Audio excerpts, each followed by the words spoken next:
estamos aquí en esta oportunidad una vez más, reunidos con el propósito de agradecer y adorar a nuestro Dios y ser edificados en su palabra. Bien, vamos a ver en esta noche un tema que es común entre nosotros, tratarlo de manera recurrente, importante.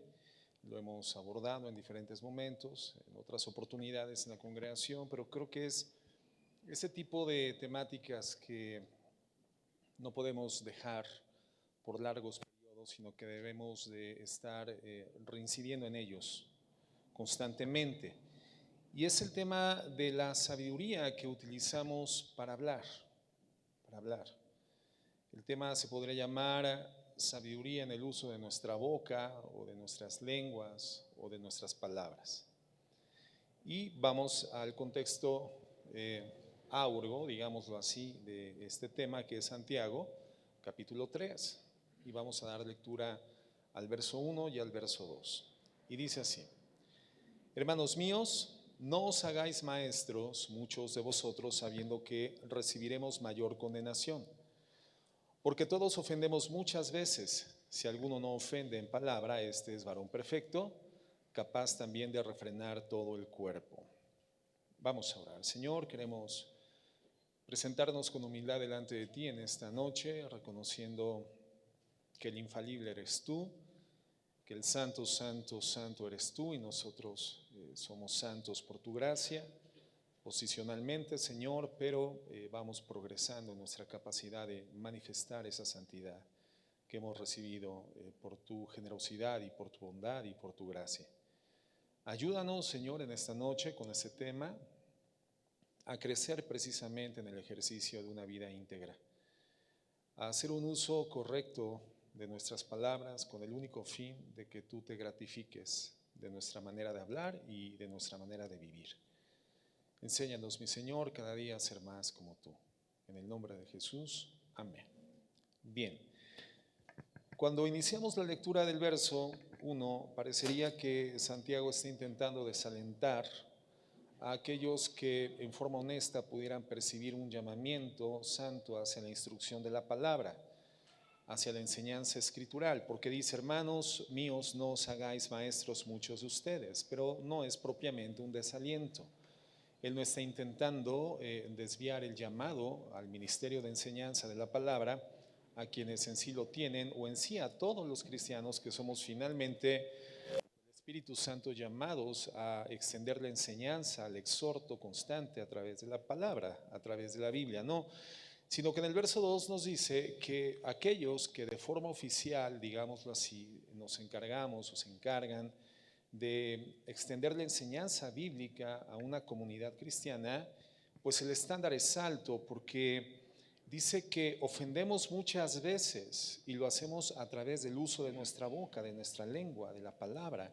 Y esto en una persona que enseña la Escritura ya no tendría que existir. No tendría que ser el uso y la costumbre de una persona que ministra la Escritura. Tendría que ser ejemplar no solamente en la forma en la que habla detrás de un púlpito, sino en términos generales en el resto de su vida. Y por eso dice: no se hagan muchos de ustedes maestros, porque el maestro será juzgado no solamente por lo que habla cuando enseña, sino cuando vive en términos generales, no solamente cuando está ante una audiencia en un proceso instructivo, sino en el grueso de su vida. Y por esto hay condenación hacia aquellos que, queriendo acelerar el proceso del magisterio en su vida, no tienen la solidez espiritual para poder manifestar una conducta sabia a través del uso de su palabra, de las palabras todo el tiempo. ¿Por qué contextualiza de esta forma la enseñanza sobre el uso sabio de las palabras Santiago? Bueno, porque la Escritura se dirige a un grupo de hermanos en el que muchos de ellos querían ser maestros, y les dice: no quieran serlo tan rápidamente por la responsabilidad espiritual, la responsabilidad moral que esto implica, pero también porque fácilmente, hermanos, podemos vernos en constante tropiezo por el uso equivocado de nuestra boca. Fácilmente podemos nosotros utilizar incorrectamente nuestra boca, nuestra lengua, de forma ofensiva. La lengua, hermanos, de acuerdo a la palabra y de acuerdo a nuestra experiencia también, es pues un instrumento extraordinariamente poderoso, más de lo que podemos llegar a imaginarnos. Es una herramienta muy potente. La lengua es un instrumento que es potente para hacer cosas buenas, para generar bienes, para instruir, por ejemplo, para estimular, para enseñar, para adoctrinar, para infundir aliento, para respaldar. Pero la lengua también es muy poderosa para destruir. Con la lengua podemos, sin problema alguno, destruir una reputación, levantar una calumnia, hacer un señalamiento inapropiado. Con la lengua podemos generar un caos al interior de un grupo comunitario, una familia, un trabajo, una empresa, una iglesia. Con la lengua podemos aplastar la personalidad de un cónyuge o la personalidad de un hijo. Y quienes somos papás sabemos cuán fácilmente podemos utilizar la lengua cuando se encuentra infundida o inflamada, como lo vamos a ver más adelante en el texto, por una fuente de motivación que no es la correcta, que no es la apropiada. ¿Cuántas veces como padres o como cónyuges al seno de nuestra vida familiar hemos utilizado nuestra lengua de manera inapropiada y hemos destruido el alma de nuestros hijos en una proporción, o el alma de nuestras familias? El verso 6 de Santiago dice lo siguiente, Santiago 3, dice: y la lengua es un fuego, es un mundo de maldad. La lengua está puesta entre nuestros miembros y contamina todo el cuerpo e inflama la rueda de la creación, y ella misma es inflamada por el infierno. La rueda de la creación es una forma alegórica de hablar del entorno, del medio ambiente de nuestra vida. Es decir, el uso inapropiado de nuestra lengua puede generar no solamente conflictos en nuestra vida, sino más allá de nuestra vida.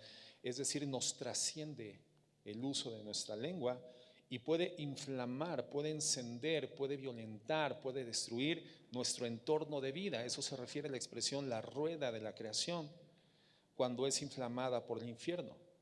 Y fíjate la comparación del verso 7, dice: porque toda naturaleza de bestia y de aves y de serpientes y de seres del mar se doma y ha sido domada por la naturaleza humana.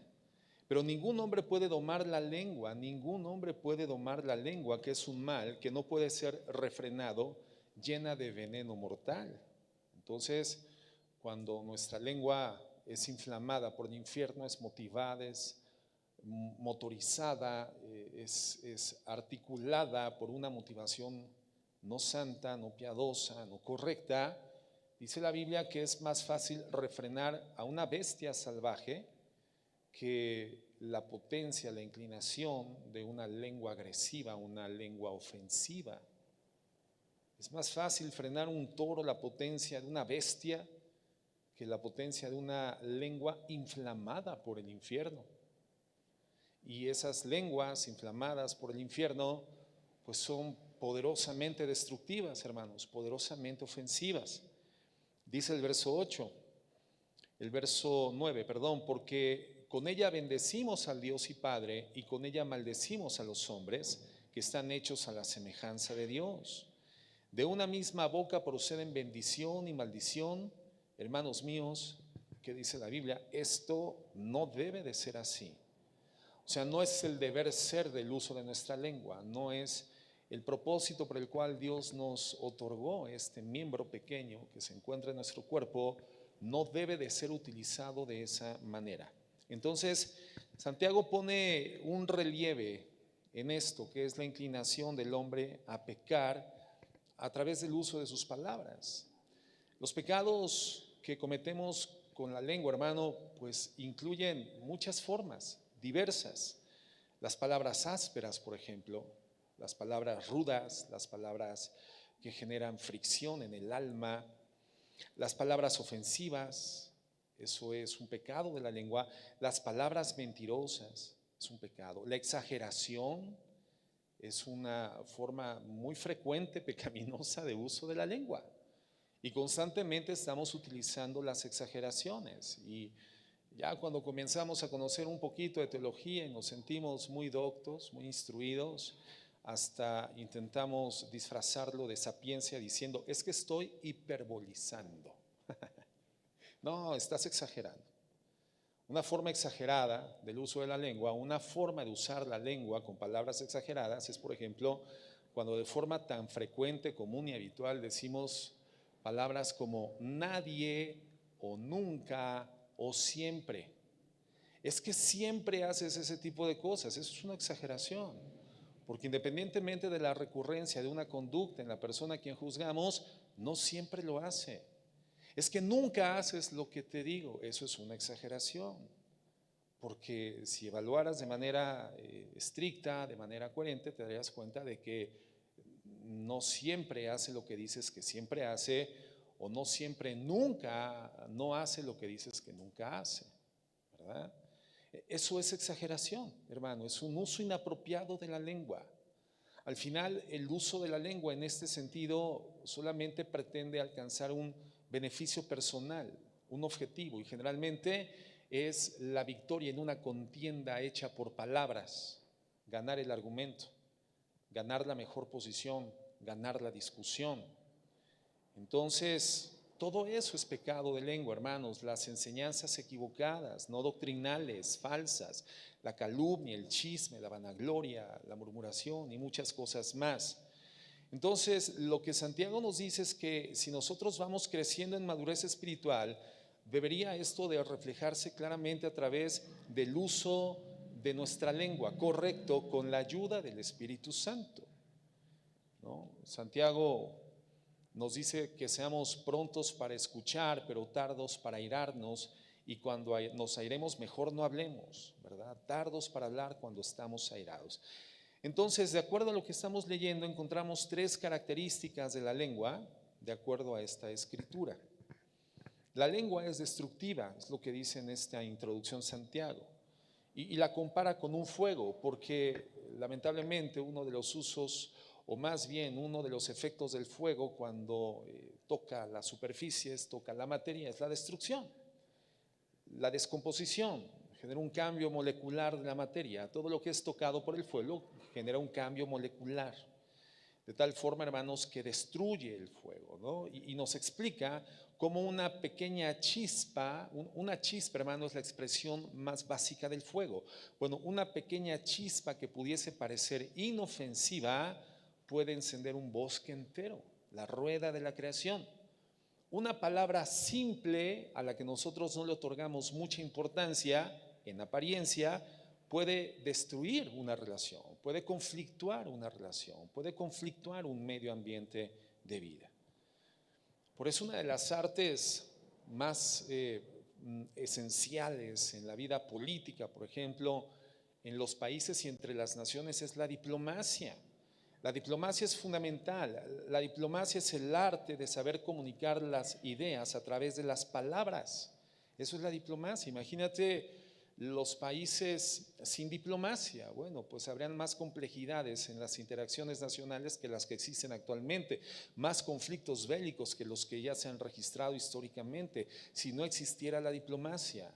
Hay formas de decir las cosas de manera correcta y ese es el arte de la diplomacia. Y cuando vamos a la Biblia nos damos cuenta de que el Señor nos enseña a ser diplomáticos, hermanos, gente que sabe expresarse, que sabe hablar, que sabe decir las cosas, sabe decir la verdad, pero las dice con sabiduría, con coherencia y con prudencia.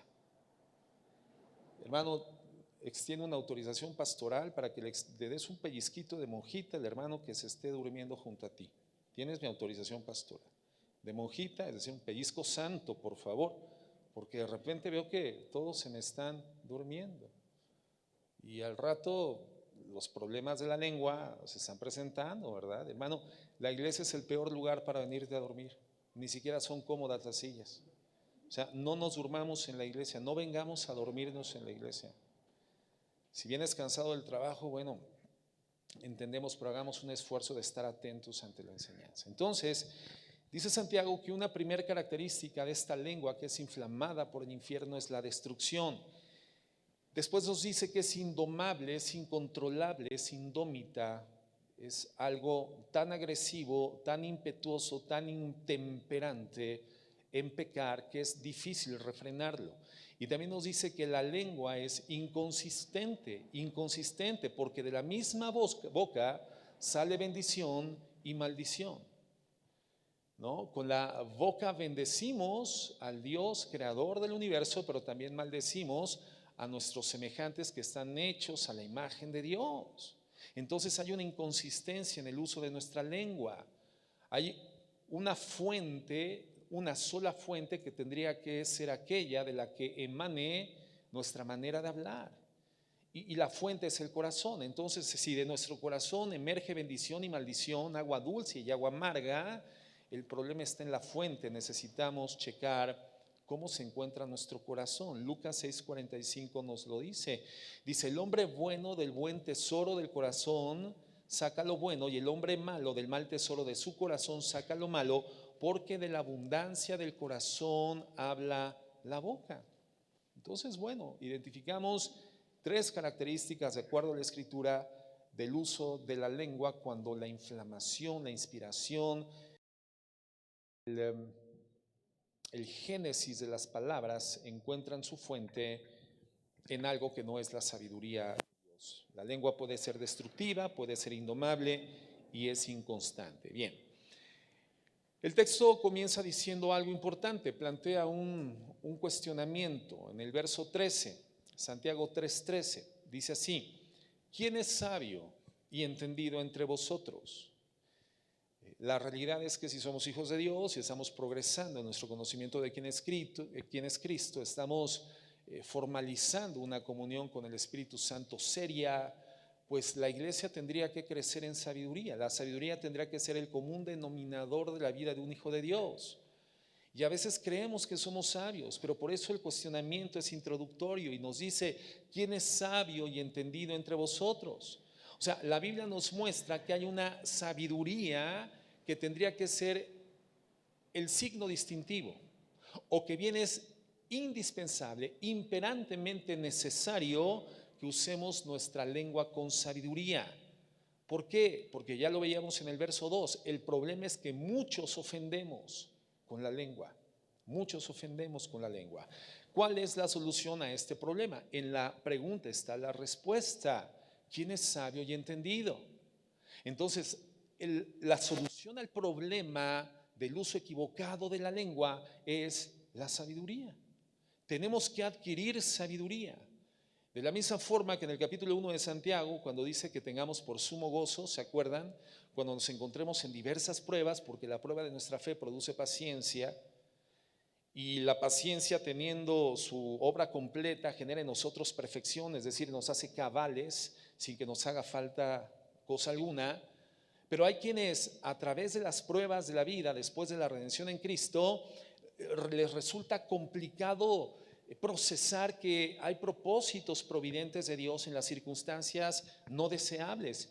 Y entonces nos agrada estar en los momentos buenos, pero no nos agrada estar en los momentos no buenos. Y entonces Santiago nos dice, si tienes falta de sabiduría para poder entender que la providencia de Dios genera lo bueno y permite lo malo para que su propósito se alcance, y este propósito es que tú seas perfecto y cabal sin que te falte cosa alguna, si no lo logras entender todavía, pide sabiduría a Dios y Él te la dará con abundancia y te la va a dar sin reproche. Bueno, nos damos cuenta entonces que para el tema de saber si somos sabios o no, o para resolver el problema del uso equivocado de nuestra lengua, la solución es la misma, hermanos. Tenemos que ir con humildad a la presencia de Dios y decirle, Señor, dame sabiduría. Señor, ayúdame a ser sabio en mi forma de hablar. Ayúdame a ser sabio en mi forma de vivir y que mi vida demuestre sabiduría a través de mi manera de hablar. La lengua se encuentra urgida de ser guiada por la sabiduría de Dios, hermanos. Sabiduría de Dios. Y la pregunta sería obvia, ¿verdad? ¿Qué dirige nuestra vida? ¿La sabiduría de Dios o la sabiduría del mundo? Están dándole guía a nuestra vida, que está infundiendo nuestra lengua. Santiago nos da estas 2 categorías de sabiduría, 2 categorías. Una sabiduría que es del mundo o una sabiduría que es de Dios. Sabiduría, hermanos, necesitamos sabiduría. ¿A quién consideramos una persona sabia? En el contexto cultural, generalmente una persona que se dedica a la instrucción, a la enseñanza, a la docencia, ¿no? Es un maestro, es una persona sabia, porque está en contacto con la cultura, está en contacto con los saberes, ¿verdad? Y los imparte, los instruye. El maestro es una persona sabia, y más si es un maestro a nivel universitario, es una persona sabia. Solemos otorgar este atributo a un presidente, por ejemplo, ¿no? No, es que para haber alcanzado la máxima magistratura de la nación, seguramente tiene mucho conocimiento, mucho adiestramiento, una gran capacidad, es una persona sabia, un intelectual, una persona que está constantemente analizando los problemas sociológicos, culturales, para intentar dar respuestas más favorables al curso de una nación. Esa persona debe de ser una persona sabia. Un pastor, se supone que un pastor debe de estar en constante contacto con la Escritura. El pastor debe de ser una persona sabia. Bueno, Santiago hace esa pregunta: ¿quién es sabio y quién es entendido entre ustedes? Y nos demuestra algo extraordinario, que la sabiduría, hermano, no es algo que se sabe, la sabiduría es algo que se vive, es algo que se vive. Tú puedes creer tener un amplio espectro de saberes, pero poseer el saber como tal no es garantía de sabiduría. Más que saber es vivir. La sabiduría, por lo tanto, no es algo que se encuentra gravitando en la cabeza, es algo que está en la conducta, es algo que está en la vida de una persona, es lo que nos dice la palabra de Dios. Solemos medir la sabiduría de una persona cuando creemos que tiene todas las respuestas a los cuestionamientos de la vida. Pero la Biblia dice que no es así. Es más, ni siquiera la sabiduría tendría que ser evaluada por la oratoria de una persona, una buena retórica, no. No, hermano, en la Biblia, para Santiago, el sabio es alguien que puede mostrar una vida ejemplar, una buena vida. Ese es el sabio. En el contexto de los conceptos griegos y romanos, el concepto de sabiduría, hermano, era el concepto de Sócrates, de Aristóteles, de Platón, de los filósofos, un concepto que mostraba un amor natural por el conocimiento, la reflexión profunda, el pensamiento agudo, las ideas intensas. Esa es una persona sabia, pero para la Biblia, esa gente que sabe mucho y que habla mucho y reflexiona mucho, no necesariamente es gente sabia. La gente sabia no lo es en la cabeza, hermanos. La gente sabia lo es en la vida, y es ahí donde identificamos sabiduría. Es ahí. Ese es el concepto bíblico, algo práctico, no teórico. Sabiduría, hermanos. ¿Cómo podríamos definir sabiduría? Ya lo hemos hecho en otros momentos. Mira, la sabiduría es una capacidad sobrenatural, proviene de Dios. ¿Y por qué digo que es sobrenatural? Porque se encuentra por encima de nuestra naturaleza humana. La sabiduría no forma parte inherente de la condición humana, no forma parte de los haberes naturales del ser humano. No, hermano. La inteligencia sí, el raciocinio sí, el pensamiento natural sí forma parte de los saberes de una persona, pero la sabiduría no, hermanos. La sabiduría se encuentra por encima de nuestra naturaleza humana, por lo tanto es sobrenatural, proviene de Dios. Y consiste en esa capacidad sobrenatural proveniente de Dios de poner en práctica benéficamente el conocimiento que hemos adquirido. Poner en práctica benéfica y productivamente el conocimiento que hemos adquirido, sobre todo, hermanos, en los momentos difíciles de la vida, en los momentos complicados de la vida, en los momentos de tensión, en los momentos de estrés por los que todos pasamos. Para ese tiempo es la fe. Para ese tiempo es la sabiduría. Frecuentemente en consejería, pues escuchamos experiencias, testimonios o vivencias presentes de familias o hermanos que nos dicen: pastor, estoy pasando por un curso muy complejo, y efectivamente situaciones muy complicadas, y frecuentemente la respuesta es: hermano, para este momento es la fe, para este momento es la sabiduría. La fe es una casa que se edifica, la sabiduría es una casa que se edifica antes de la tormenta. Pero si usted quiere edificar fe y sabiduría en la tormenta, va a ser muy complicado. Si usted quiere hacer una zapata y colar una varilla en una tormenta, va a ser algo muy difícil. Lo más seguro es que no va a poder hacerlo. Como cuando los maestros de obra, los albañiles, están queriendo hacer un colado. ¿Quién ha hecho algún colado, ha participado en un colado, hermano? ¿Cuándo se hace? Se hace en un día soleado. Hoy, mañana parece que no llueve, mañana va a ser sol, hay un buen pronóstico. Entonces mañana desde tempranito hacemos el colado, porque si le cae agua, no fragua. Si cae agua, ya no se logra el proceso de construcción. Bueno, hermanos, así es en la vida cristiana. La sabiduría, hermano, y la fe es una casa que se edifica antes de la tormenta, para que cuando ya venga la tormenta tengas un buen lugar donde resguardarte, donde refugiarte. Sabiduría es una capacidad sobrenatural que recibimos de parte de Dios, que nos habilita para usar de forma benéfica y productiva el conocimiento que hemos adquirido, sobre todo en los momentos muy difíciles de la vida. ¿Quién ha cursado por momentos difíciles? ¿Quién podría decir: yo, pastor, he cursado por momentos bien complicados, bien difíciles?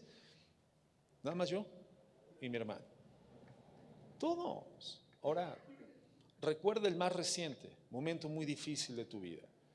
¿Cómo cursaste a través de ese momento, de ese tiempo? ¿Con sabiduría? ¿Supimos aplicar de forma coherente, productiva y benéfica el conocimiento bíblico que ya habíamos adquirido? ¿O solamente teníamos un conocimiento en la mente, pero disociado de mi conducta, disociado de mis procedimientos, disociado de mi forma de hablar? ¿Cómo reaccionamos, hermanos? Entonces, la sabiduría es eso, es el actuar prudente, coherente, oportuno en beneficio de alguien más. Y el principio de la sabiduría, dice Proverbios 1:7, ¿cuál es? El temor de Dios, el temor de Jehová. Entonces, si alguien se considera sabio, debe de comenzar teniendo temor de Dios, temor de Dios. Nadie puede aspirar a ser sabio si primeramente no desarrolla una comunión correcta con aquel que es la fuente de la sabiduría. Sería imposible. Temor de Dios, hermanos. ¿Qué es el temor de Dios? Hablábamos un poco de esto el domingo pasado también. El temor de Dios es tener una plena conciencia de que Dios nos ve. Si pudiéramos generar un concepto simple del temor de Dios, es ese: plena conciencia de que Dios me ve. Dios nos está viendo todo el tiempo. ¿A dónde podremos huir de la presencia de Dios? No hay forma. ¿Dónde nos podremos esconder? ¿Dónde habrá una sombra tan suficientemente intensa o profunda, una obscuridad tan densa que nos oculte de Dios? No existe un solo lugar donde podamos escapar de la conciencia eterna de Dios. Entonces, temor de Dios es saber que Dios nos ve permanentemente y nos está evaluando en términos generales, evalúa nuestros pensamientos, evalúa nuestras palabras, evalúa nuestras conductas y nos hace responsables morales y espiritualmente delante de Él por nuestros pensamientos, por nuestras palabras y por nuestras conductas.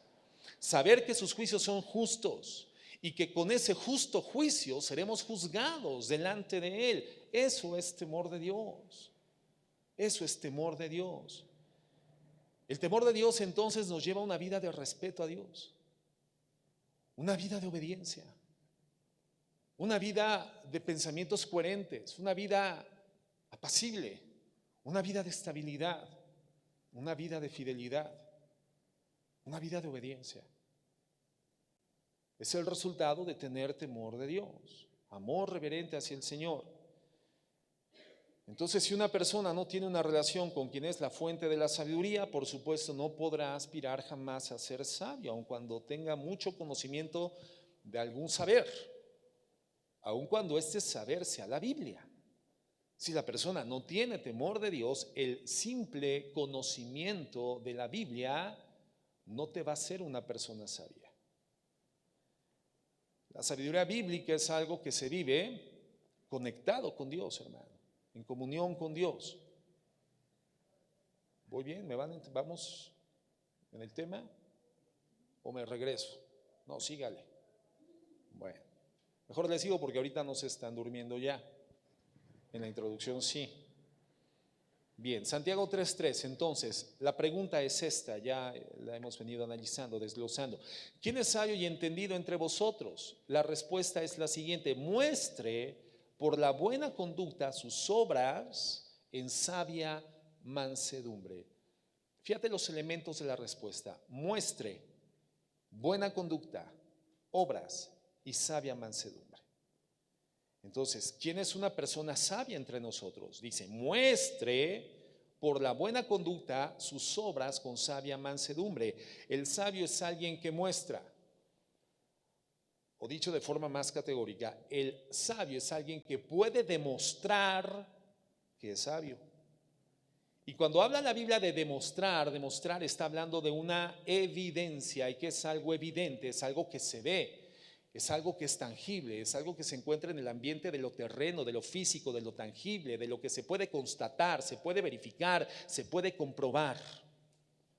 Entonces la sabiduría no es algo etéreo, no es algo ingrávido, no es algo conceptual, no es algo filosófico. La Biblia es algo que debe poder verse.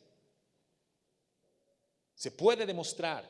Tengo las evidencias en la mano. Cuando tú vas a un juicio, formas parte de un proceso judicial, se solicitan pruebas de una declaración, pruebas de un testimonial. Si el testimonial no tiene pruebas, entonces no hay forma de verificar el testimonial y se tiene que invalidar. No puede contabilizar para el juicio ni para la dictaminación de una sentencia. Se necesita demostrar. La sabiduría, hermano, es algo que requiere ser demostrada, una evidencia, una prueba, un testimonial fehaciente. Se puede ver, se puede palpar, se puede tangibilizar porque forma parte del mundo material. El sabio es el que muestra con pruebas, dice, ¿qué cosa? Su buena conducta. Con pruebas. Creo que el domingo dábamos el ejemplo del niño, ¿verdad? Que llega el papá y el niño tiene la boca, la cara llena, embadurnada de chocolate. Y el papá le pregunta, ¿quién se comió el chocolate? No sé, papá. Ese niño no tiene pruebas para testificar su inocencia. Tiene todas las pruebas que lo incriminan. Tú te comiste el chocolate y si no, ¿te lo demuestro? Sí, un espejo, hijo. Tienes toda la cara llena de chocolate. Ahí está la evidencia de tu culpabilidad. La sabiduría, hermano, requiere ser demostrada, pero en un sentido contrario. La buena conducta tiene que ser constatable. Lo que tenemos que demostrar es nuestra buena conducta. Una buena conducta que tiene la evidencia de su existencia es un elemento fidedigno sobre la experiencia de la sabiduría, la existencia de sabiduría en nuestras vidas. El mismo precepto que Santiago establece para la fe, cuando dice así también la fe sin obras es muerta. Si no hay una evidencia de tu fe, entonces tu fe es muerta. Alguno dirá, tú tienes fe, yo tengo obras. Dice, bueno, muéstrame tu fe a través de tus obras. O sea, no que las obras te den la salvación. Las obras no son el mecanismo de la salvación, pero son la evidencia consecuente de que tú has sido salvo por la gracia y por la fe. Entonces la fe siempre va a generar una conducta, una obra, un comportamiento, algo tangible, algo que se ve. La sabiduría, hermano, de la misma forma.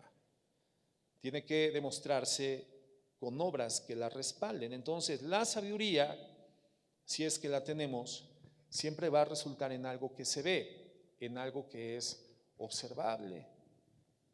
Algo que es observable. Si yo digo que tengo sabiduría para desarrollarme en una empresa como ingeniero mecánico, ingeniero eléctrico, ¿qué es lo que me van a pedir en esa empresa para contratarme? ¿Mi testimonio verbal va a ser suficiente? Es que mira, por esta que soy ingeniero. Yo de verdad soy ingeniero. Está bien. No ponemos en tela de juicio su palabra, pero usted lo tiene que comprobar. ¿Y qué me van a solicitar? Un título universitario. Un título universitario, una evidencia, un documento. Bueno, así es la sabiduría espiritual, la que proviene de Dios. Necesitamos demostrarlo, obras que lo respalden. La gente tendría entonces en nuestro entorno de vida que poder deducir que somos personas sabias a través de la manera en la que vivimos, a través de la forma en la que nos comportamos. Y lo que debe de demostrar una persona sabia continúa diciendo Santiago, es su buena conducta. La palabra conducta se refiere a la manera de vivir. Entonces, en toda nuestra manera de vivir, dice la Biblia, tenemos que demostrar esa bondad. Una manera de vivir sometida a Dios, una forma de vida que tiene a Dios como su centro. ¿Cómo es la vida de una persona que tiene a Cristo, a Dios y su palabra como el centro? Su vida es balanceada, su vida es equilibrada. Una balanza necesita tener perfectamente bien definido el centro, y en el centro se establece el pedestal sobre el cual pende la balanza.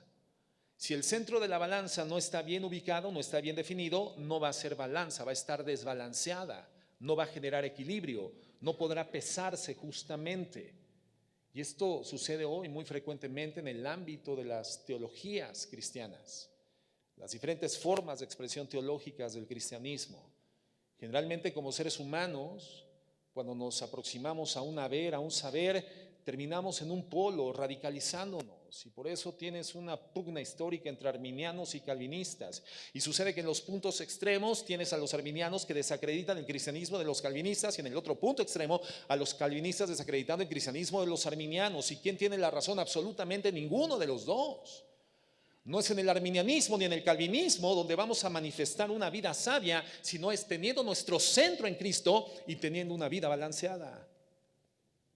Y en esa vida balanceada, el que tiene un conocimiento bíblico tiene la oportunidad de manifestar la buena conducta, una buena forma de vida, una buena forma de vida.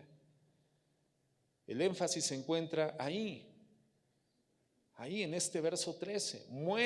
Demuéstrelo por su buena conducta, sus obras, pero termina diciendo el modo con sabia mansedumbre, con sabia mansedumbre. Entonces la actitud correcta para mostrar las obras de la sabiduría es la sabia mansedumbre. ¿Y por qué el Espíritu Santo inspira esta parte final, acota este concepto? Bueno, porque hay personas que hacen cosas y son cosas buenas, pero las hacen con el propósito de sentirse bien con ellas mismas. Hacen cosas buenas con el fin de gratificarse a sí mismos o gratificar a sus conciencias. Entonces, no solamente es hacer la obra, sino hacerla con la actitud correcta. Esto es básico, hermanos, para saber si una persona es sabia o no es sabia. ¿Cuál es el interés? ¿Cuál es la motivación de hacer una buena obra? Hacer un donativo altruistamente es una buena obra o no. A una fundación, por ejemplo, al Teletón, hermano, una fundación en pro de algo benéfico, una fundación en pro de las ballenas, una fundación en pro de que no tengan las tortugas popotes en los orificios nasales. Eso es una buena obra, es una buena obra. Una buena obra para una causa humana, humanitaria, esa es una buena obra.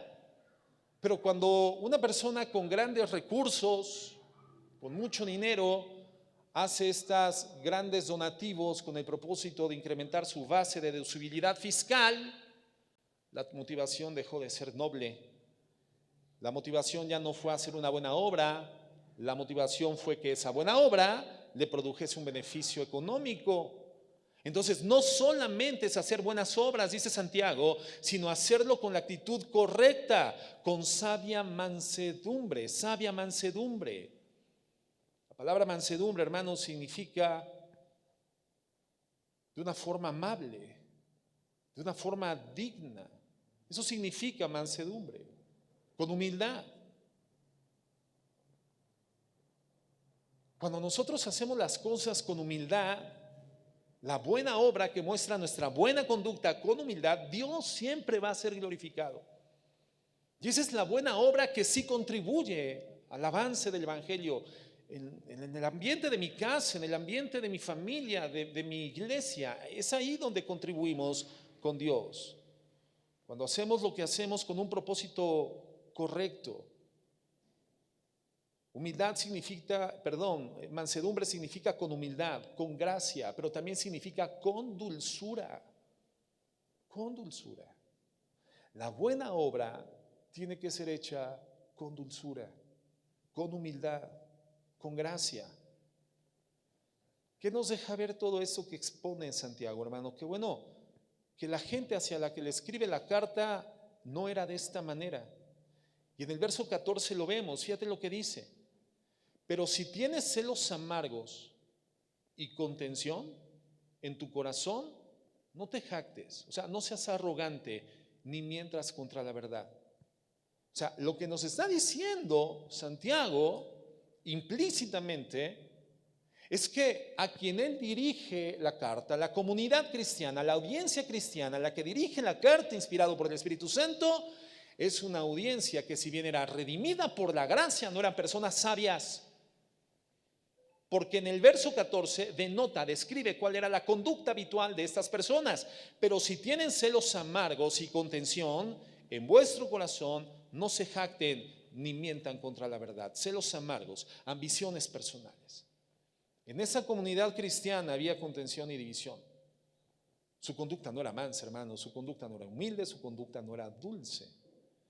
Algunos de estos seguramente querían ser maestros o ya eran maestros, eran diáconos de la congregación, haciendo buenas obras, pero no en una actitud de mansedumbre, no en disposición de servicio, no en humildad, no en docilidad, no en dulzura. Dice que con una actitud de celo, una pasión desenfrenada, porque hay un buen celo, hay un celo santo. Es más, Dios dice que el Espíritu Santo nos anhela celosamente. Pero es el celo de preservar benéficamente la integridad o la vida del ser amado, del objeto de tu amor. Eso es el celo benéfico. El celo benéfico de un esposo es ese que cuando van caminando con la esposa por la calle y de repente viene un grupo de 2 o 3 muchachitos haciendo desorden, el marido pasa al frente para que si lo empujen a él, pero no empujen a la esposa. El celo santo es cuando vas de la mano con tu esposa en la calle y le cedes la parte segura de la banqueta y tú te vas del lado de la calle. Ese es el celo santo, abrirle la puerta, quitarle la silla y después volvérsela a poner.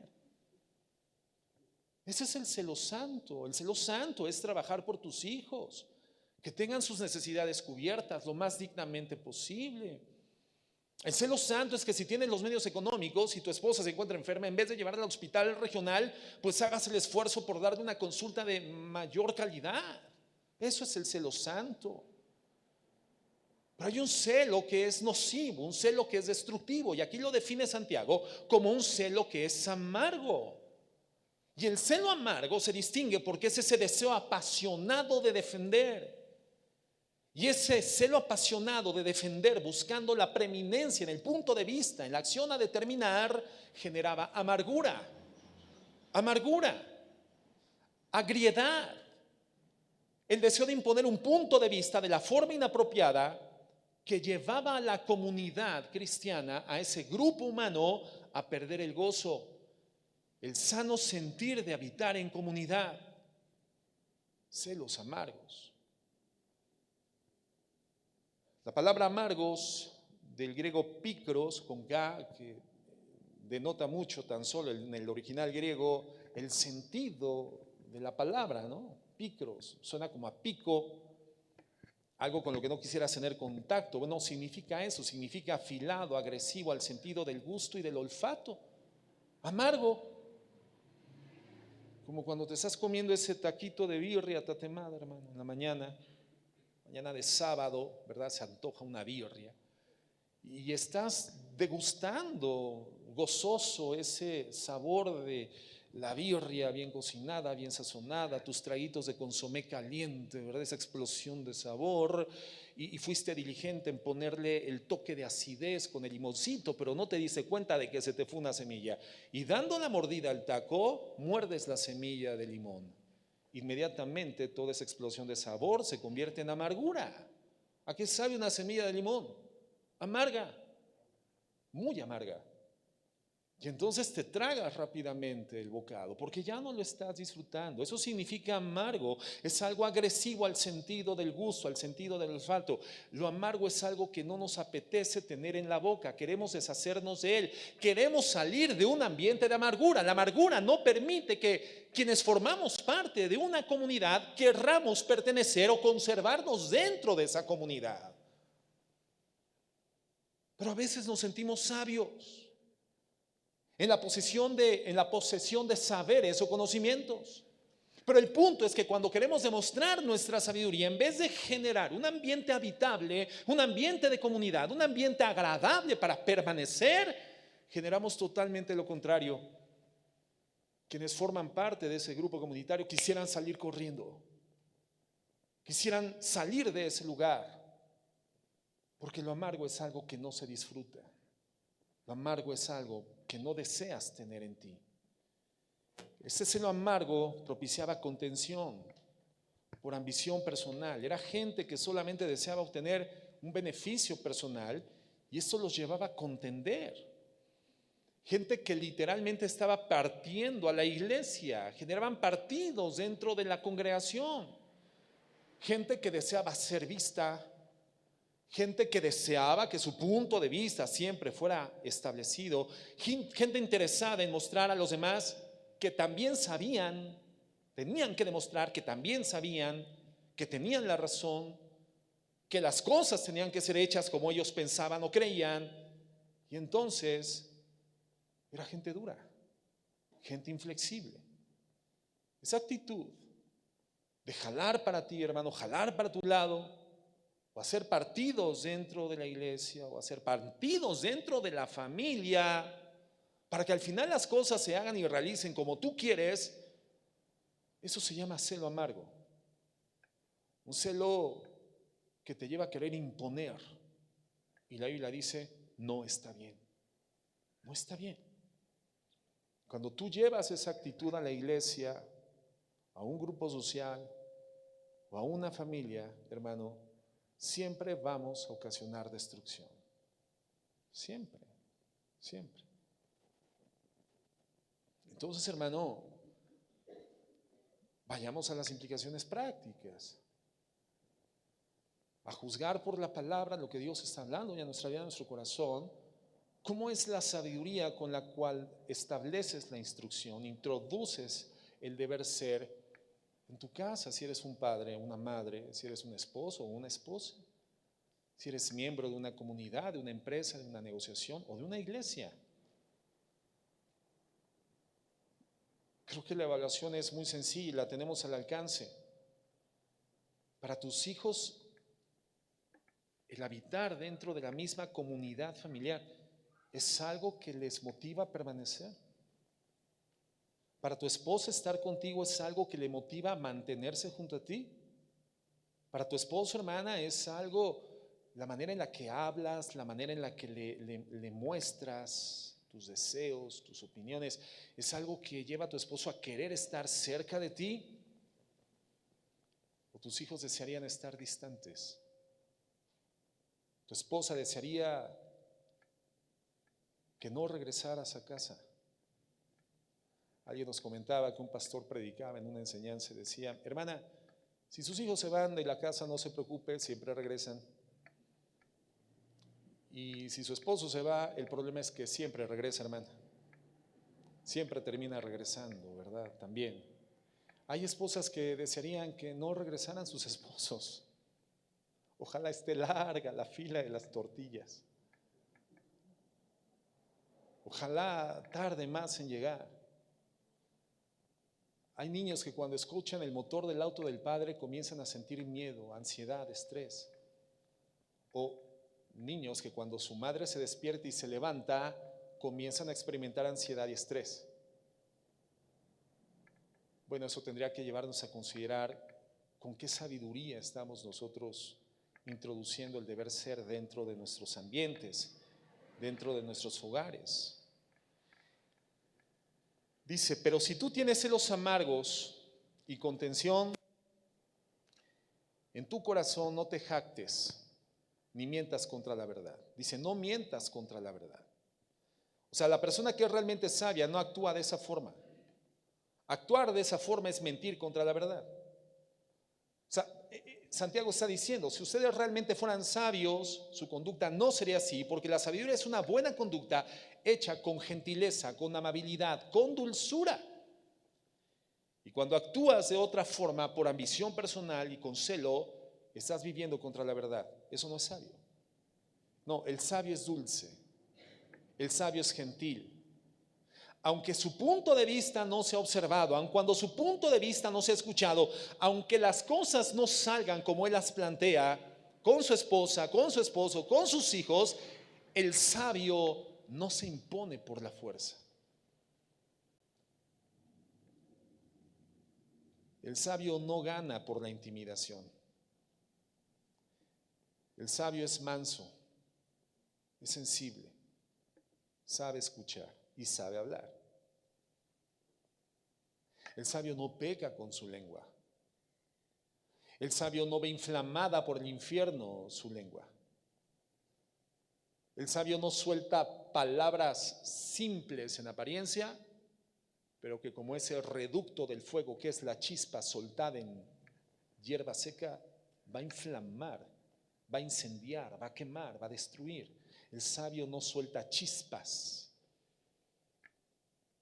El sabio es prudente, es dulce en el uso de sus palabras.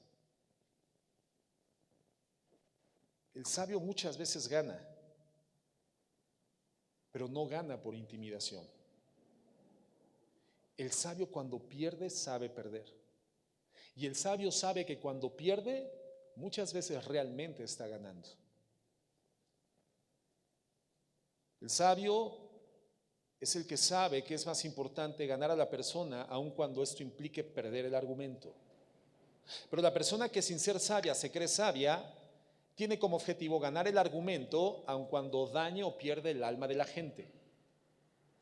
El sabio es la persona que no le interesa ganar el argumento, le interesa ganar el alma, porque si gana el argumento lo gana para él, pero si gana el alma lo gana para Cristo.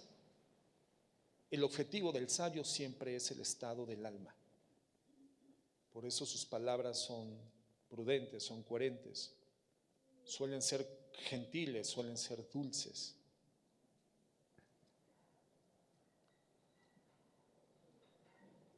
El que se dice sabio pero no lo es aquel a quien importa más ganar el argumento, aunque termine perdiendo el alma de la persona. ¿Y cuántas veces, hermanos, todos hemos hecho esto en nuestras casas?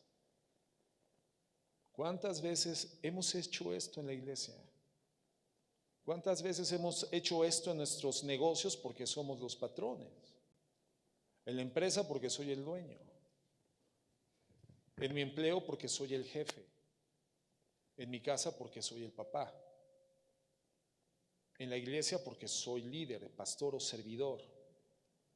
¿Cuántas veces hemos hecho esto? Hemos descuidado el alma creyendo que somos sabios. No, hermanos. La sabiduría es gentil, es dulce, es amable, es humilde. Es mejor, infinitamente mejor, conservar el estado de las almas de las personas.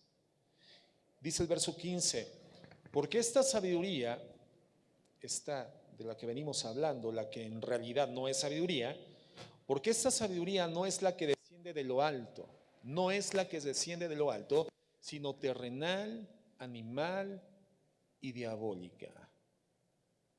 Fíjate la forma en la que es descrita esta sabiduría, que produce celos amargos, contenciones. Dice que es animal, es terrenal y es diabólica. Entonces, cuando en una comunidad existe esta sabiduría que no lo es, lo que hay son celos amargos, contención, ambición personal, luchas, divisiones, fricciones, problemas. Entonces, la evaluación viene en el versículo 15. Dice, esto no es de Dios, es diabólico. No es de Dios. No es diabólico, perdón, no es de Dios, es diabólico, no es de Dios.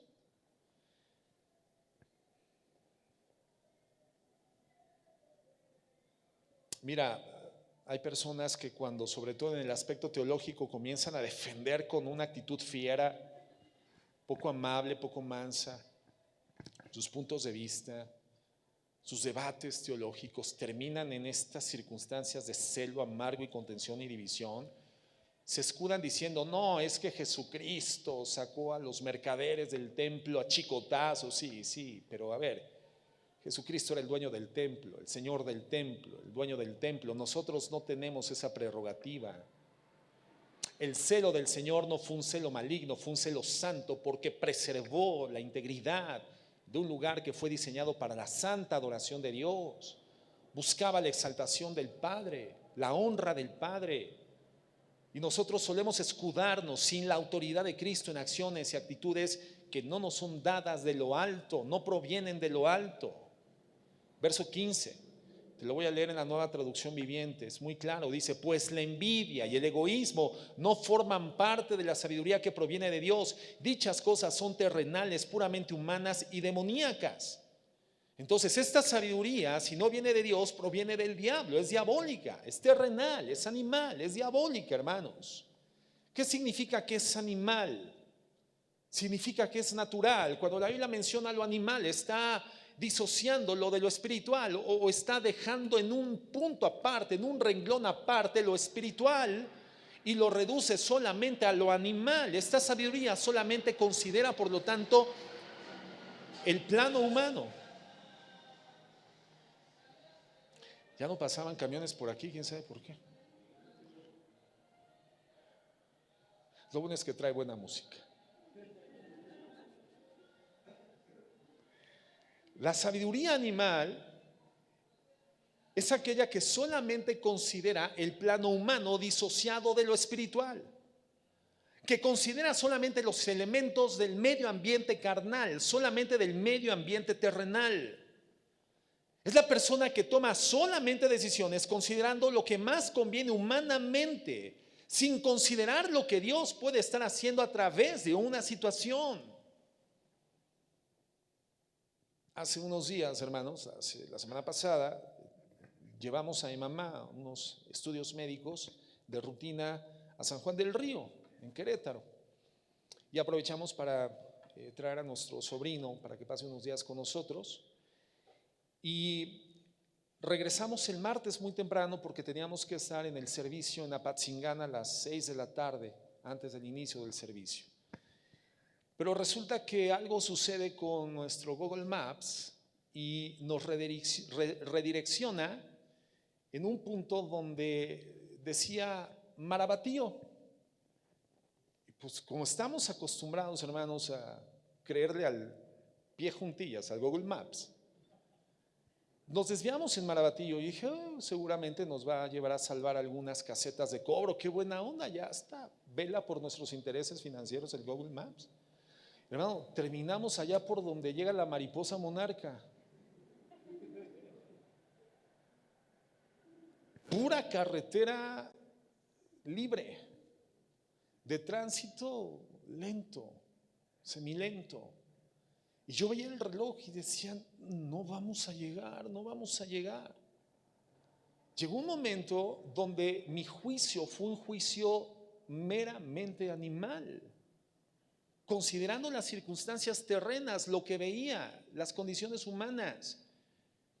Pero el Señor habló a mi corazón y me dijo: no juzgues como animal, juzga como espiritual. Y entonces inmediatamente vino un razonamiento espiritual a mi mente, y el razonamiento fue: solo Dios sabe de qué nos libró.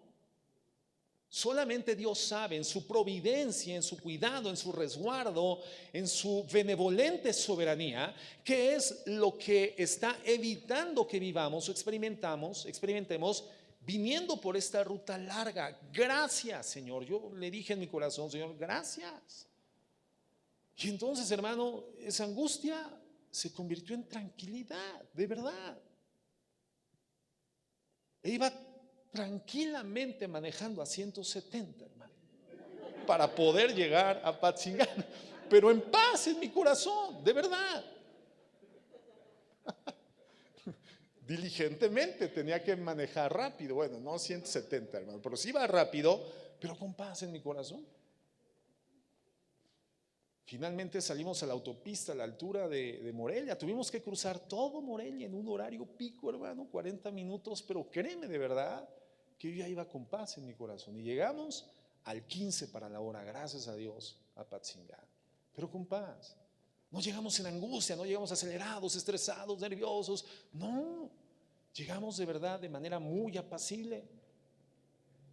Bueno, eso significa que nuestra sabiduría pierde la reflexión espiritual cuando meramente juzgamos las condiciones naturales, y entonces es una sabiduría animal. Y así vive mucha gente tomando decisiones todos los días solo considerando lo que para ellos es conveniente, y esto es propio de quien no tiene a Dios en su vida.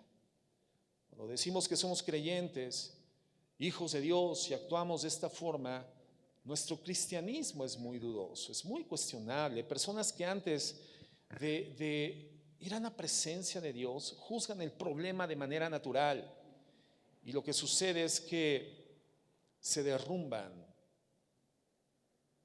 se desquebrajan, porque la condición animal, la condición humana es frágil.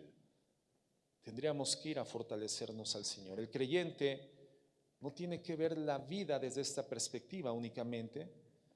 El creyente es llamado a ser sensible de que hay un Dios que está operando por encima de lo natural, por encima de lo humano, y Dios se ha comprometido con nosotros a llevarnos a desarrollar la imagen de su Hijo Jesucristo. Y la única forma de hacer esto en un ser humano es produciendo circunstancias en la vida que nos van a desafiar, que nos van a retar, y ese desafío va a ser usado por Dios para cambiarnos.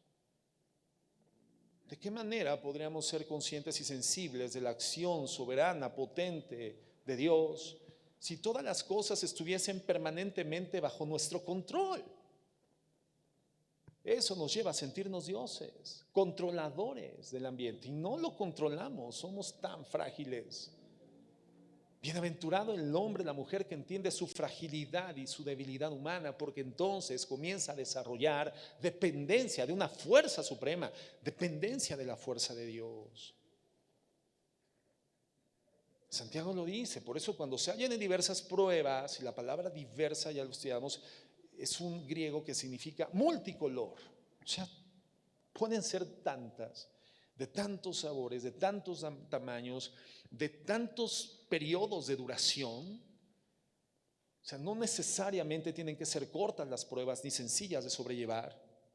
Sea cual sea la prueba diversa, ténganlo por sumo gozo, porque el Señor está generando en ustedes un carácter de paciencia cabal, sin que les falte cosa alguna. Los está perfeccionando. Cuando dice que es terrenal, ¿a qué se refiere? Entendimos lo que es animal. Bueno, terrenal significa que consideramos lo que el mundo nos dicta, lo que el mundo ofrece como solución: educación, cultura, idiosincrasia.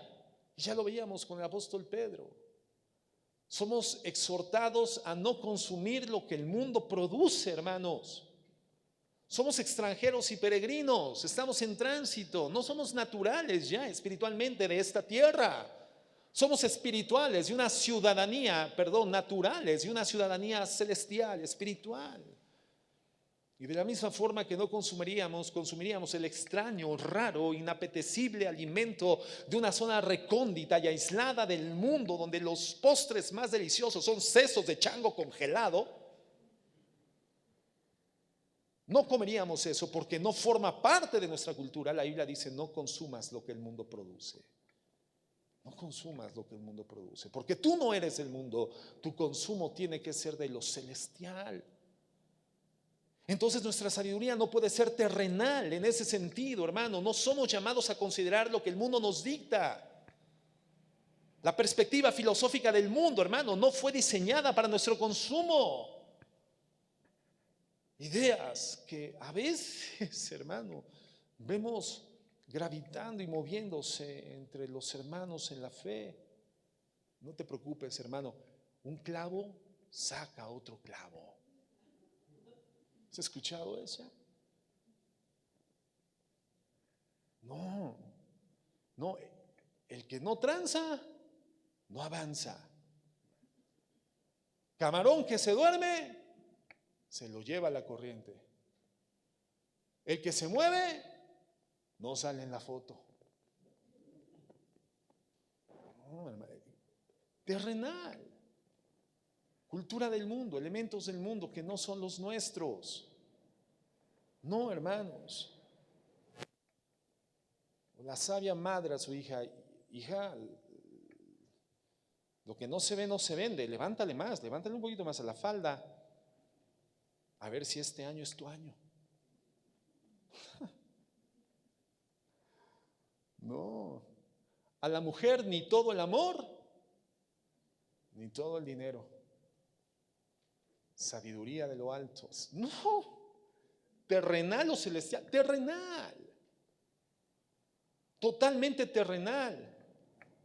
A la mujer no se le deben de dar tantas explicaciones. A ver, ¿es el pensamiento de Cristo? ¿O es el pensamiento terreno? Terrenal. ¿Pensaba Cristo así? Qué apasionante es el tema de la mujer, a la luz del pensamiento de Cristo. Cuando tiene esta mujer a sus pies y le dice a su hermana: Marta, Marta, afanada y turbada, una cosa te era necesaria. María, tu hermana, ha escogido la mejor. Escuchar la instrucción de mi corazón. Lo que el judaísmo de la época de Jesús no acostumbraba. Tomar a las mujeres en discipulado, lo que hoy sectores del cristianismo no permiten. Tuve seminarios cristianos donde no permiten a las mujeres dentro de sus filas. Tú dices, ¿dónde le ven lo celestial a eso? ¿Dónde le ven lo espiritual a eso? El Señor rompe con las estructuras y nos muestra la sabiduría que es de lo alto. Su primer discípula, una discípula a los pies del maestro, y le dice a la hermana: ella escogió la mejor parte y no le será quitada el conocimiento que tiene de mí. Y estaba viendo las currículas de unos seminarios teológicos de cierta tendencia doctrinal, que creo que entre ellos se deben sentir muy progresistas porque ya aceptan mujeres, pero la currícula, es decir, la línea de materias que le dan a las mujeres, no incluyen materias que le dan a los hombres. Y tú dices, ¿dónde está la sabiduría de Dios en esto? ¿Qué haría Jesús?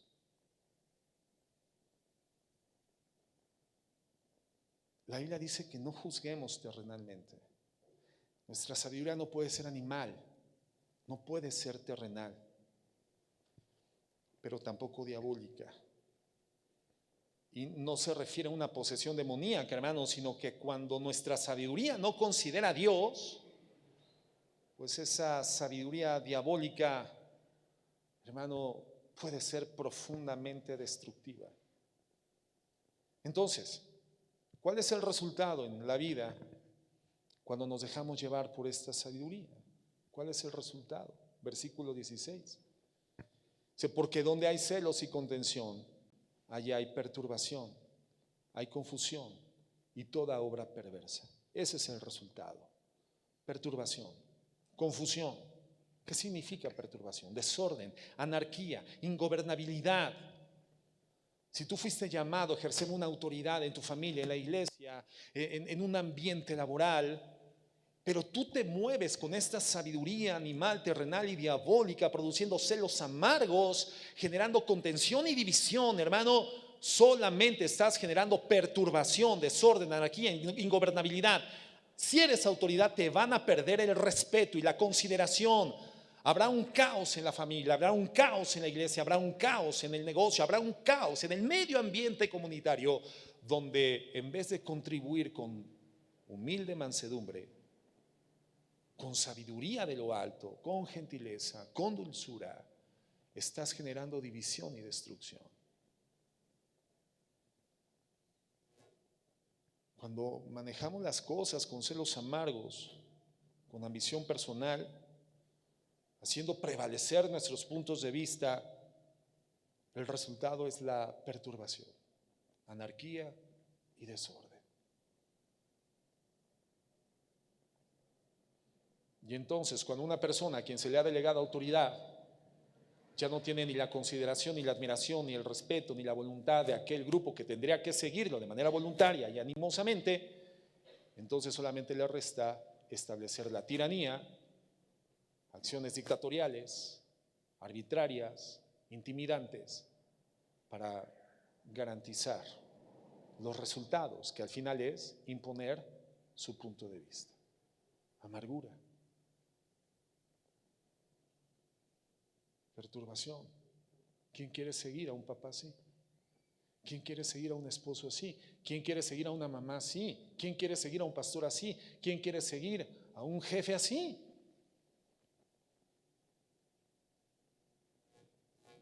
Maneja así tu casa y tus hijos van a ser rebeldes, van a querer escapar. Manejemos así la iglesia y la gente se va a querer ir. Otro resultado, aparte de la perturbación, dice que es toda obra perversa. Y bueno, pues ya la palabra habla por sí mismo. En un término amplio, pues nos permite entender todo lo que podamos pensar. Es el resultado de manejar nuestra vida con una sabiduría terrenal, animal y diabólica. Entonces, hermano, evaluemos. Mira, el estudio estaba pensado para una sola enseñanza, pero ya por el tiempo no voy a poder concluir. Pero no lo quiero terminar aquí, porque si no, todos vamos a terminar así, ¿verdad? No, fíjate lo que dice el verso 17. Viene el contraste. Viene lo que sí tiene que significarnos y representarnos como redimidos por la gracia, como hijos de Dios. Dice, pero la sabiduría que es de lo alto es el contraste. La primera era animal, terrenal y diabólica. Celos amargos, contención, perturbación, división y toda obra perversa. Pero la sabiduría que es de lo alto es primeramente pura, después pacífica, amable, benigna, llena de misericordia y de buenos frutos, sin incertidumbre ni hipocresía. Eso es una descripción que vamos a estudiar, si Dios lo permite, la siguiente semana, el siguiente miércoles. Pero de entrada ya es un bienestar para el alma escuchar esto. Esta es la sabiduría que tendría que estar tomando la dirección, motivando el uso de nuestra lengua, nuestra manera de hablar, el sabio uso de nuestras palabras. Esta es la sabiduría que no quema, que no incendia, que no destruye, que no contamina, que no aplasta el alma. Esta es la sabiduría ganadora de almas. Esta es la sabiduría con la que somos llamados a vivir en los diversos ambientes como hijos de Dios, iniciando por nuestra relación con Dios, continuando con nuestra familia y de ahí el trabajo, la iglesia y todo lo demás. Es así, somos llamados a vivir, pero esta sabiduría, ¿de dónde viene? De lo alto, no de la tierra, de lo alto. ¿Y dónde dice la Biblia que debemos de poner nuestra mira? En las cosas de arriba y no en las de la tierra. ¿Qué es una mira? ¿Qué es una mira, hermano? Una mira es el punto final de un cañón, de un dispositivo explosivo que nos permite identificar el lugar donde muy probablemente dé el tiro, una vez que se active el arma. La mira es lo que te permite identificar hacia dónde va a dirigirse la flecha cuando tú tensas la cuerda de un arco. El arco tiene una mira. Y hacia donde tú dirijas la mira se entiende que irá la flecha, dará en ese blanco. Hay un blanco y el blanco es donde se dirige la mira. ¿Dónde quieres que tu vida termine? ¿En la tierra o arriba? Arriba. Por eso la Biblia, lo decíamos el domingo, nos dice que levantemos nuestros ojos a los montes. ¿Por qué será eso? ¿Porque Dios habita en los montes? Hermano, Dios es omnipresente, no es por eso, sino porque una acción natural, al levantar tu vista hacia la cumbre de una cima, de una montaña, es justamente dirigir tu mirada, establecer tu mira hacia arriba. Entonces, la Biblia nos llama a vivir por lo eterno, hermanos, no por lo temporal, a vivir por lo espiritual, no por lo material, a no otorgarle más valor a lo material que el que realmente tiene. Hay cosas materiales que tienen valor, hermano, y no podemos demeritar el valor de las cosas materiales, pero el valor de las cosas materiales, hermano, nunca va a ser espiritual, siempre será material. El valor de lo material se establece en función de su utilidad. El valor de lo material es utilitario. El problema es cuando le otorgamos un valor emocional o un valor espiritual a lo que es material. ¿Has escuchado hablar de los acumuladores, las personas que son acumuladoras? ¿Has abierto el closet de una persona acumuladora? La mujer que dice, no tengo nada que ponerme. Ahí abres y puedes morir asfixiado. Puedes morir aplastado. Igualmente el hombre que tiene una bodeguita en su casa, una covacha, un ático, y no puedes entrar porque le ha otorgado tal nivel de valor emocional, moral y espiritual a lo netamente material, que si pierde algo de lo que ha acumulado, pierde valor y sentido su vida. Y hermano, somos tan tendientes a amar las cosas materiales que vivimos por ellas y para ellas, cuando nuestra mira tendría que estar en las cosas de arriba, eternas, no temporales. A ver, ¿tú deberías de amar tu auto, sí o no? ¿Deberíamos de amar nuestro auto, los que tenemos auto? Y a ver, ¿y amamos nuestro auto? Sí. Sí, y más cuando lo acabas de comprar. Uy, cuando lo acabas de comprar, fenómeno masculino, ¿eh? Las primeras 2 semanas no quieres ni que le dé el aire, es más, te vas en camión para no sacarlo. Lo lavas, lo enceras, y tu esposa te dice, oye, ¿que no lo enceraste ayer? Sí, sí, pero mira, es que ya tenía una manchita. A ver, hermano, eso es comenzar a amar las cosas materiales, otorgándole un valor que no tienen. Ahora, tenemos que tratar las cosas bien. Tenemos que tratar las cosas con dignidad, con respeto, porque las cosas materiales, entendiendo que Dios es nuestra fuente gloriosa y maravillosa de provisión, tienen que ser tratadas con la dignidad del reconocimiento de aquel que en gracia nos otorga el beneficio, nos otorga aquello que materialmente da para nuestra subsistencia. Y por supuesto que un carro lo tenemos que tratar con dignidad. Una casa la debemos de cuidar con dignidad, los bienes materiales, un vestir digno, un lucir digno, pero no podemos otorgarle valor espiritual, porque si le otorgamos valor espiritual a lo material, viviremos por lo material. Y lo material, hermano, es perecedero, es caduco. Por mucho que ames tu casa, tu carro, tus tenis nuevos, tu ropa de marca, llegará un punto donde será inutilizable, habrá llegado a su máximo nivel de utilidad. Los implementos que le daban utilidad se habrán degradado, se habrán desgastado y ya no tendrá el valor que antes tenía en su utilidad. Hermanos, no somos llamados a amar lo material, a tratarlo con dignidad, con respeto y poder extender su utilidad, pero por su funcionalidad, no por el apego que las cosas adquieren de nuestro corazón, a nuestro corazón. No. Y es ahí donde nos aferramos a lo material. Y es ahí donde creemos que somos eternos en la tierra. Y es ahí donde queremos permanecer el mayor tiempo posible en esta tierra, cuando esta tierra y su cielo pasarán. Pero la palabra de Dios permanecerá para siempre. Y el que hace la voluntad de Dios permanece para siempre. Entonces, hermanos, nuestra sabiduría será de lo alto cuando nuestra mira esté hacia las cosas de arriba y no hacia las de la tierra. Cuando nuestra mira está hacia la tierra, entonces la sabiduría que comúnmente gobernará nuestra manera de hablar, nuestra manera de vivir, será animal, terrenal y diabólica, generando perturbación, toda obra perversa, celos amargos, división, contención, perturbación. Y nadie querrá estar en ese lugar.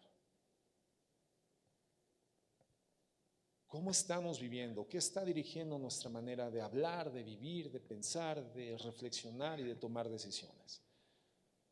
Bueno, continuaremos estudiando la siguiente semana. Sirva esto como un sensor para irnos midiendo y pesando con honestidad. Vamos a orar.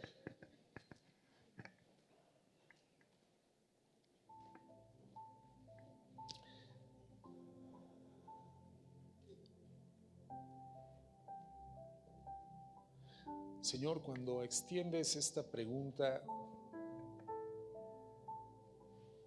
al cristianismo de todos los tiempos, es una pregunta de la que evidentemente tú conoces su respuesta, pero nos lleva a nosotros a la reflexión. ¿Quién es sabio y quién es entendido entre ustedes? Pues muestre con su buena conducta sus obras, en sabia mansedumbre, en dulzura, en humildad, con un afecto entrañable e insustituible por el alma, no por la razón, por el alma, por el bien común, por el bienestar del otro.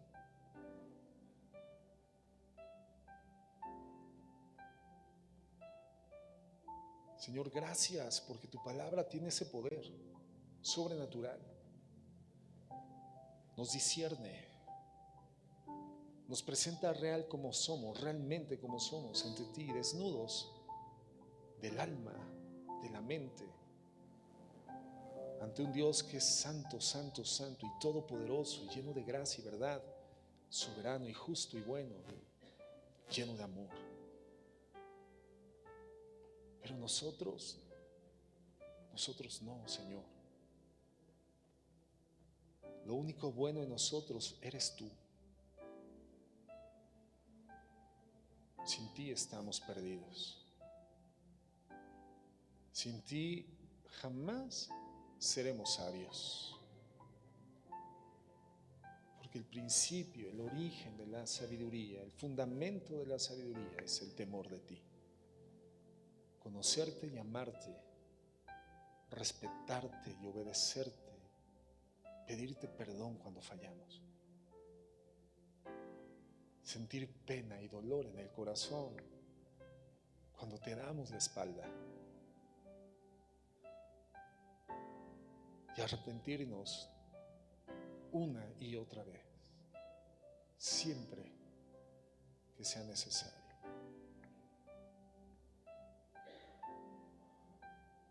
Un sano deseo de ser mejores, un sano deseo de ser para ti, de crecer para ti, de vivir para ti, de reflejarte a ti. Gracias por tu palabra, Señor, que nos confronta y nos muestra cómo estamos viviendo, qué nos está dirigiendo, qué está inflamando nuestras lenguas, qué ambientes estamos produciendo, cómo estamos contribuyendo o destruyendo nuestro ambiente.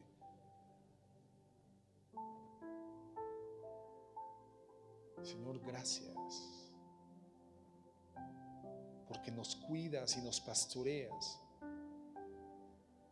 con tu Espíritu Santo, quien es Dios dentro de nuestro ser, habitándonos, guiándonos a la justicia y a la verdad.